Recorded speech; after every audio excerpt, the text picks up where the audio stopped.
Habituellement présent dans les usines, ce robot est capable d'étaler de la sauce tomate sur la pâte, de mettre la pizza dans le four, de la placer dans la boîte à pizza et de la découper.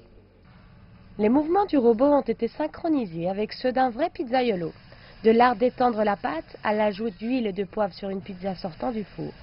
Capable d'exécuter plusieurs tâches en même temps grâce à ses 3 bras, le robot pizzaiolo peut préparer une pizza toutes les 30 secondes et jusqu'à 120 en 1 heure, alors qu'un humain peut en préparer au maximum 40 par heure. Mais tout n'est pas une question de rapidité. Tous les ingrédients proposés aux clients de ce robot pizzaiolo sont issus de l'agriculture biologique et soigneusement choisis en France et en Italie. Donc la robotique permet vraiment de personnaliser sa pizza à tout moment de la journée, même jusqu'à 2 heures du matin. Donc ça, c'est quelque chose d'assez inouï et nouveau, que ne peut pas être fait dans une restauration rapide ou traditionnelle. C'est en ça que la robotique apporte quelque chose, une expérience est totalement nouvelle. En plus, elle rassure le client sur la notion de temps. Dans le monde, aujourd'hui, les gens ont de moins en moins de temps pour déjeuner. Ils ont à peine 30 minutes pour déjeuner. Et pour cela, ils arbitrent entre le temps qu'ils ont et la qualité de leur nourriture. Et nous, on va pouvoir leur offrir les deux. Cette invention a été imaginée par 2 jeunes ingénieurs français alors qu'ils étaient encore à l'université.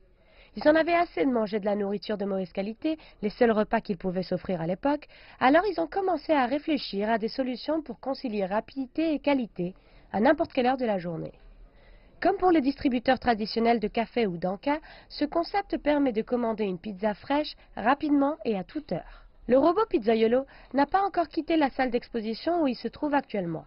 Mais Ekim cherche à installer ce restaurant autonome dans la capitale française avant de franchiser le concept en 2019 pour pouvoir se développer dans le monde entier. Alors étonnamment, on n'est pas plus rapide qu'un pizzaiolo puisqu'on va faire une pizza en 4 minutes 30 parce que les pizzas sont faites à la demande, devant les clients, on en prend le temps de les cuire, de poser les ingrédients. Sauf que les robots ont 3 bras et donc vont paralléliser leurs tâches et vont pouvoir faire plusieurs pizzas en même temps. Donc certes une pizza en 4 minutes 30, mais une pizza toutes les 30 secondes, ce qui nous permet de faire 120 pizzas à l'heure, alors qu'un pizzaiolo ne peut faire que 40 pizzas en 1 heure. Mais à la pizzeria Ossia, dans le centre de Paris, le pizzaiolo Vittorio Monti est bien réel. Ce napolitain a des mains en or et les pizzas qui sortent de son four sont un plaisir pour tous ceux qui ont la chance de les goûter. Son art, selon lui, ne veut pas être imité par un robot. Non, l'avenir des pizzas ne peut pas être un robot. La pizza, c'est une tradition et sa préparation à la main fait partie de cette tradition. Même s'il admet qu'un humain coûtera toujours plus cher, il affirme qu'un robot ne peut pas s'adapter aux divers ingrédients qu'il utilise tous les jours.